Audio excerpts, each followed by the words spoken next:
Good afternoon and welcome to You and Your Business with me, Alec Drew, on 103.2 Dublin City FM. Each week, I invite an expert from the world of business to share their knowledge, insights and tips to help you with your business challenges.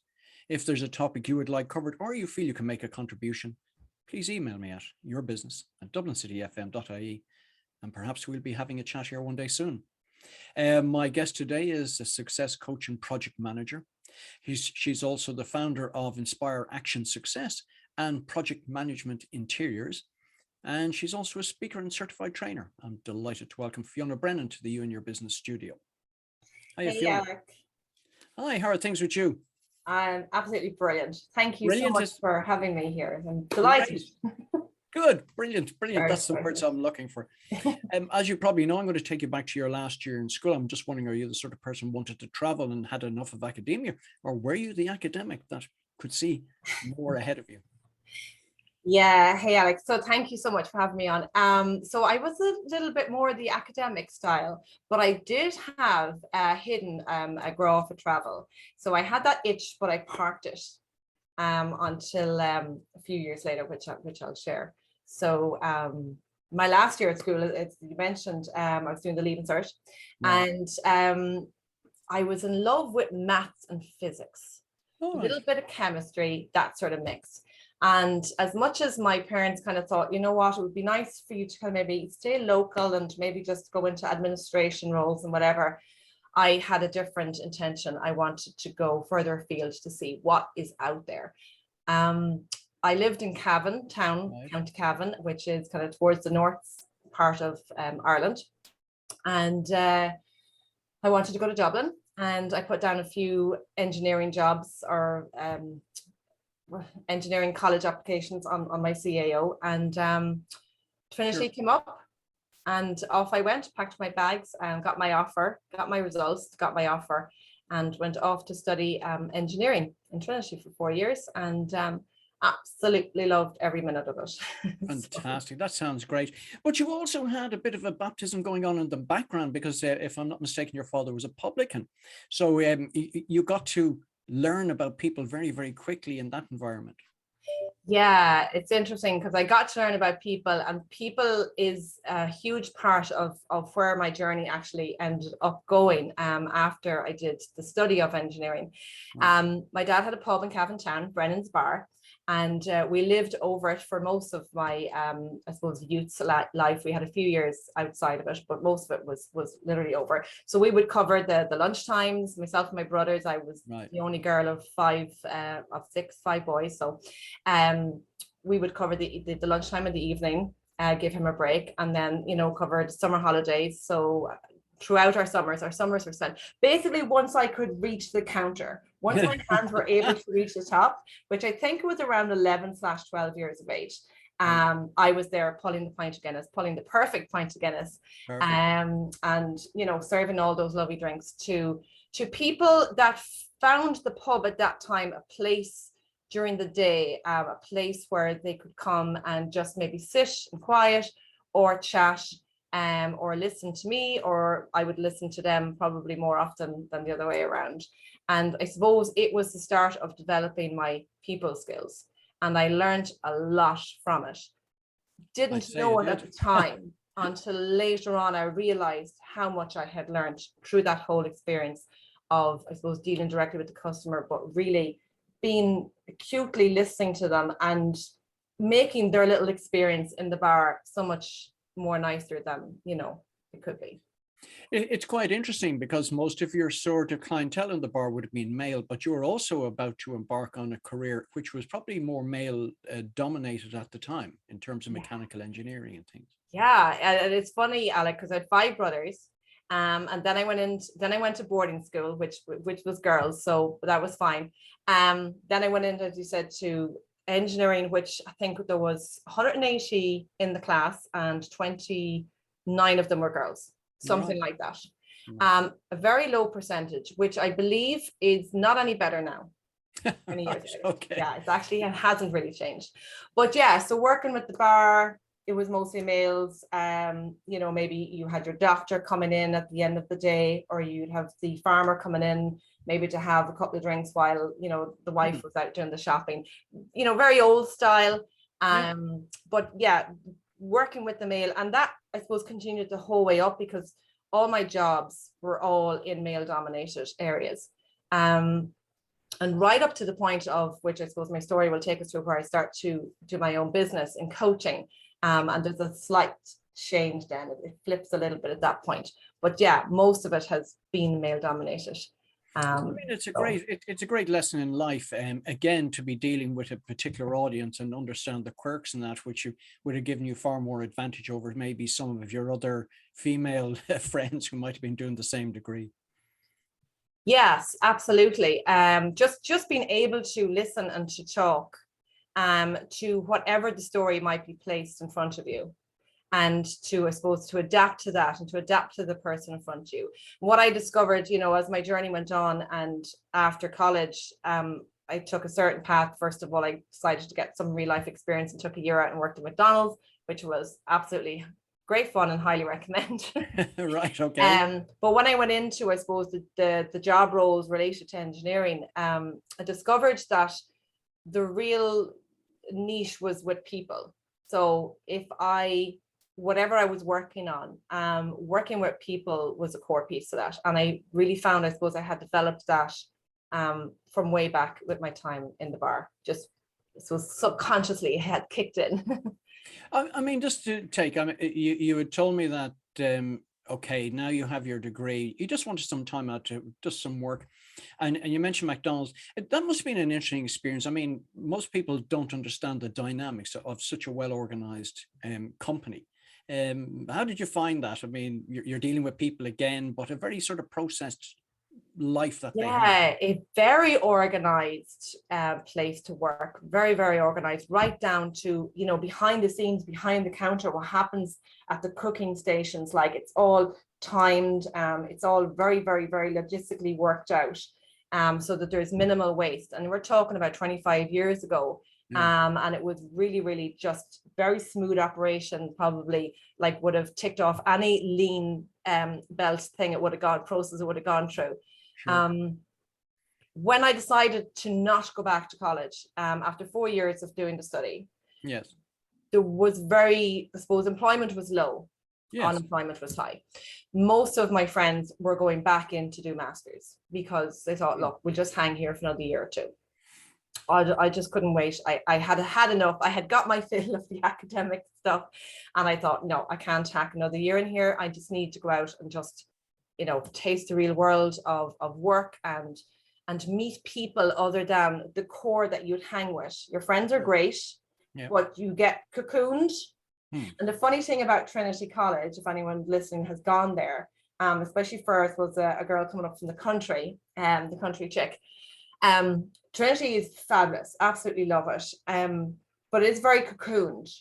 You are surrounded by those four walls, much different to other campuses where they're a lot more spread out. So sure. When you exit that big, huge gates of Trinity and you go, you're suddenly out in O'Connell Street or Grafton Street, like, it is just like real world out there. So just kind of walking away from that and not being able to go back in, and just, you know, be part of the world that's out there. Because having done boarding school, there was that four-wall effect. And then going to Trinity for 4 years, you had that four-wall effect. So it was really, I had this itch to, like, just let me out. I just need to get out and just experience. And a few years after that, I took my little travel bug and I went to Australia for a year as well. So that was fantastic. That was all good. Yeah. And if you're just joining us now, you're listening to You and Your Business with me, Alec Drew, on 103.2 Dublin City FM, where my studio guest today is Fiona Brennan. Hey, we're just talking about you traveling to Australia. Okay, so you've got out of the four walls of the boarding school, the four walls of Trinity College, and now you're in Australia. How did you find that as a sort of cultural change to your life, and what did you learn from it? Oh yeah, oh my goodness, such an eye-opener. I went, I suppose, on the trust of just that everything would be fine, and I'd figure it out as I went. maybe people relate to this, but my dad had a cousin, second cousin, who happened to be a priest who was over in Sydney. And when he discovered I was actually going to go, and I had no connection on the other side, I knew nobody, he wrote a letter, as he did in those days, and we waited for the letter to come back and said, yeah, tell us your flight details and we'll meet you. So anyway, that was my first connection to just, I suppose, have somebody at the airport to say, okay, I'll bring you to a spot. But generally, Australia was just really, it was like a big growing up stage for me. It was time for me to taste everything that I wanted to taste, totally by myself, without any hindrances of parenting or friends or whatever. I was just me. I was just Fiona, and I could just choose to meet my own friends. I could choose to meet a whole bunch of Australians, or I could go with Irish, or I could go with English, whatever I wanted. But I was just, nobody knew me from Adam. And I think the freedom of that, of being able to go over and just be totally authentically you, not try to be anything else, was probably such a wonderful thing to experience. So you heartily recommend it then? Yes, absolutely. And I did work, and I worked in a couple of brilliant places, and one of them was actually a drafting company where I was working on CAD. So it was picking up a little bit of experience for my engineering as well. So it wasn't all, party. Yeah, but you not at all. But yeah, we had that as well.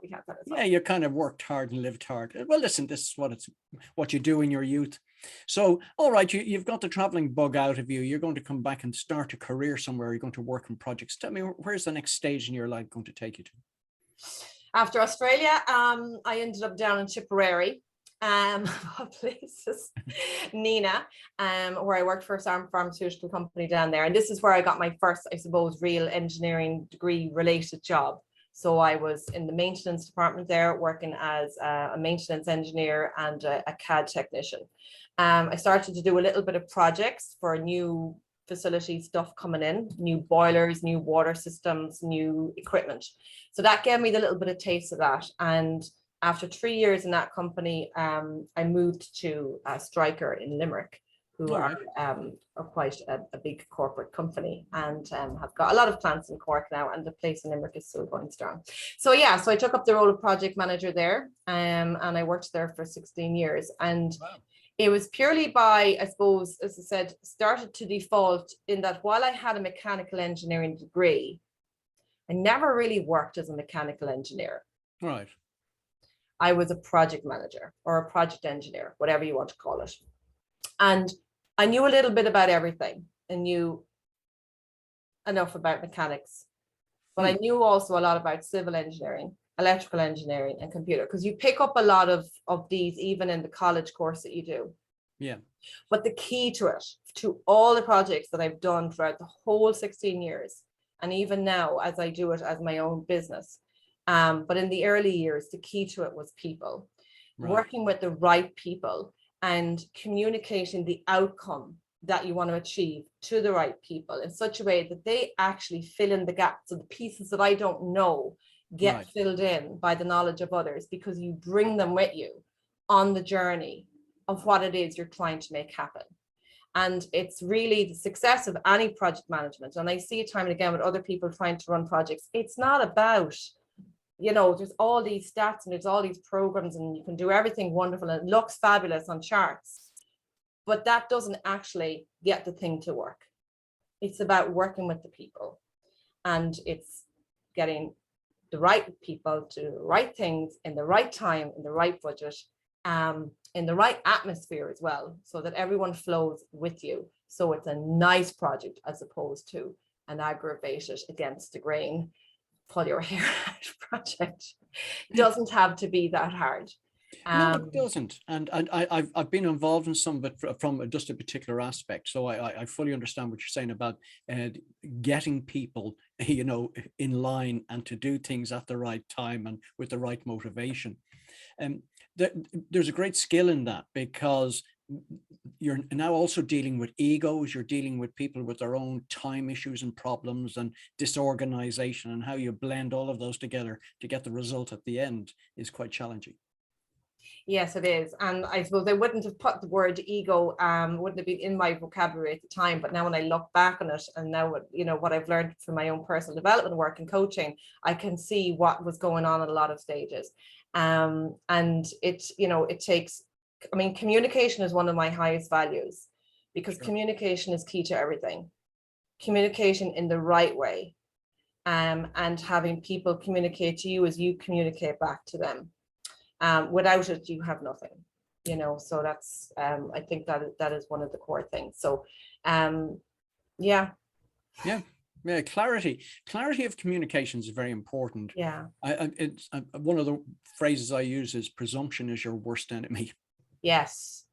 The clarity from the beginning and throughout, and the connection, as well, just connecting the people so that everybody knows where they are and what they're supposed to be doing, and also just always watching the end goal, like this is the vision, and bringing the people with you to the vision. And that includes the clients and the customers that you're doing the project for, because they're a stakeholder, and they can be quite kind of a turbulent stakeholder at times. Yeah. So it's about working with them as well, not to please them, but to actually, again, communicate so that they understand everything that's going on, and that they roll with you as well. So it's very important. As I was saying about presumption, is you can have people, half a dozen standing over looking at drawings, for example, and there's a presumption everybody can read the drawings, and that could be a mistake.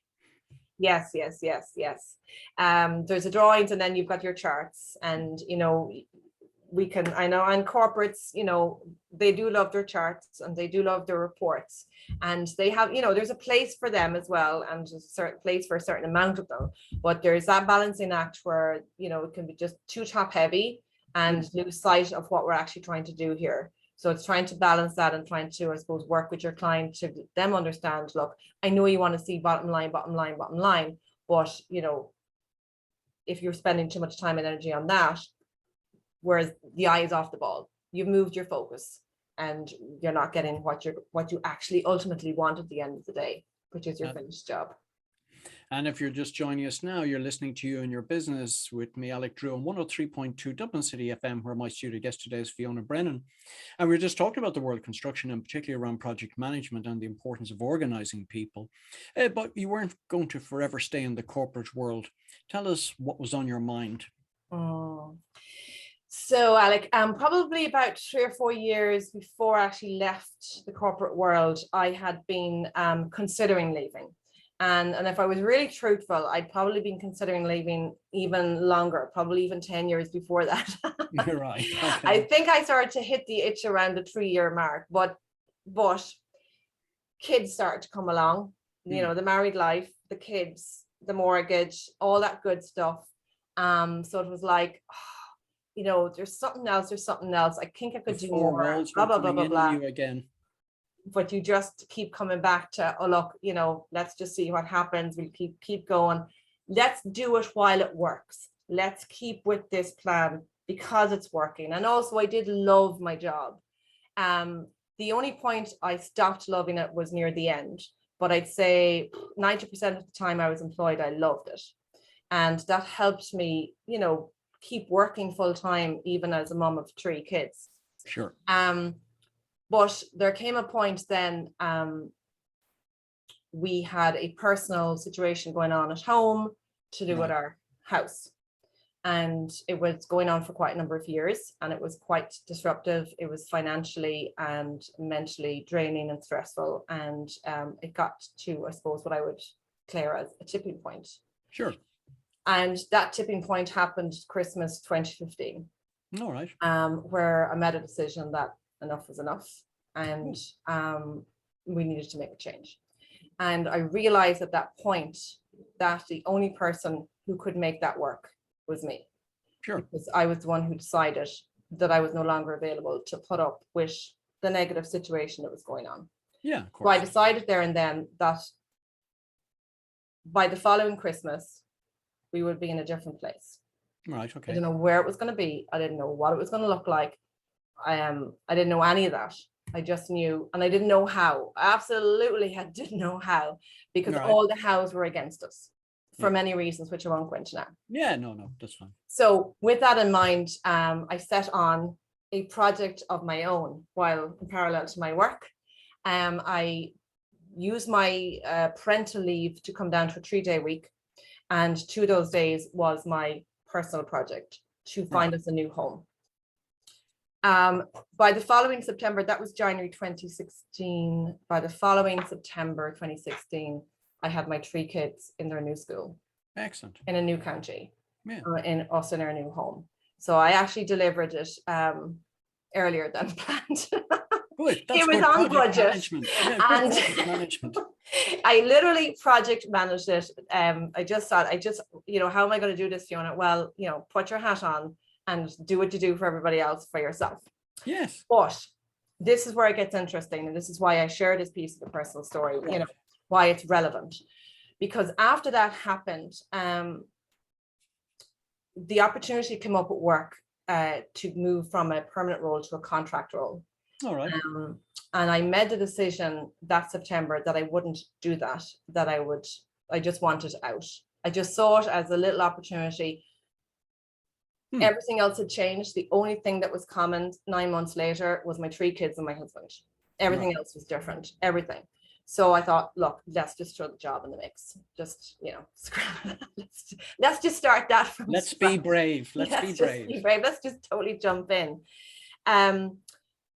So January 2017, which was 3 months later, I set up Project Management Interiors, doing something that I had actually been spinning on my head for a few years at that stage, which was to offer my service to smaller businesses so that they could actually do construction work, do upgrades and renovations in their business without them having to take away their business time. They would just hire me and I would manage it and they could get on with their day to day. All right. But the important point I want to just come back to is, while I sat there with my project management hat, making the whole change happen, I didn't realize the impact it was having on my head, my mind. Okay. So when I got to the end of it, everything got physically done, but myself, it was like, I suppose, to explain it, I felt like my head had been lost somewhere on the way and it was all the way back there on the road somewhere. That didn't kick in for quite a few months. Okay. But there was a follow-up from that. It was kind of like post-drama, whatever you want to call it. Sort of burnout type situation. Burnout and just a lot of kind of, I suppose, there was a space where I kind of just retreated into. Probably 8 to 12 months later, it had a slow delayed effect. All right. When I went looking for help to help myself, that was when I discovered coaching. Okay. And I didn't find a coach. I didn't even know how to find a coach, actually, because that's how little I knew about it. But I started to study it. So I went on a training course for myself to help myself figure out why I was feeling so negative, why I was feeling so down, why after everything I had turned around, all the negativity, all the stress was gone. Finances were they weren't great, but they were settled. Yeah. Everyone was where they were supposed to be, and yet I was struggling. So I needed to figure all that out. So when I did the training myself, that helped. But it wasn't enough. So I kind of did a lot more training, and it was like Pandora's box. Once I started on one, it was like there's another, and I just like just eat it all up, right? To the point where I started to see the impact on my project management business positively. Right. Okay. Started to value myself better.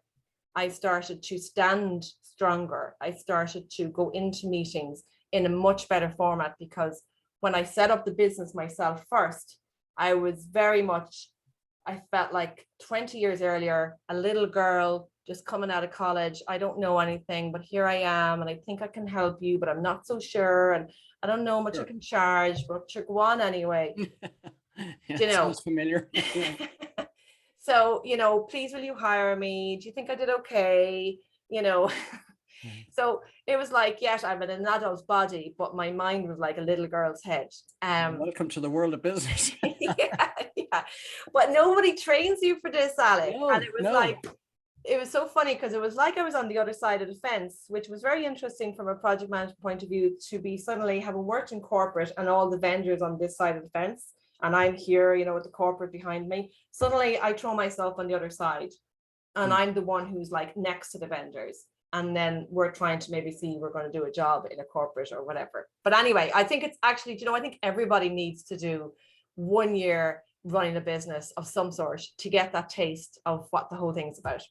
Anyway, I know you don't have forever to chat about this. No, so, you have, believe it or not, you've about 2 minutes to tell the rest and tell everybody where they can find it. So because of all of that, because of my own learning, because I managed to get myself from the dark hole back out, standing brightly lit, I decided, you know what, I've got something here. I need to help people, both with my project management skills of getting things physically done, but also with my coaching hat, so I can look after the mind and body while doing the physical thing of the project. So whatever it is that you want to achieve, yes, you can have the strategy, but you've got to look after your mind and body in the process in order to save this separation, anxiety, and whatever you want to call it that I went through, so that everything happens so much easier, nicer, and life becomes more joyful again. So my coaching business, Inspire Action Success, was set up to help business owners create the vision that they want in their business,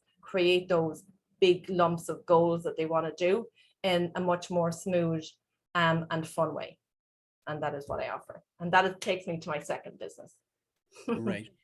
So in the last 30 seconds we've got, and tell us where people can find out more about you and the names of the business and all the handles and URLs and things for people to find more. Well, basically, you can find me on LinkedIn, Fiona Brennan, Success Coach and Project Manager, because I know there's a few Fiona Brennans up there. So if you put in Fiona Brennan, Success Coach, Project Manager, you'll find me. My project management business, if you are a small business owner and you want to do some renovations in your business and you don't know where to start, look up Project Management Interiors.ie. My coaching business, if you are a business owner and you need to run a goal more smoothly for yourself personally, look me up on inspireactionsuccess.com.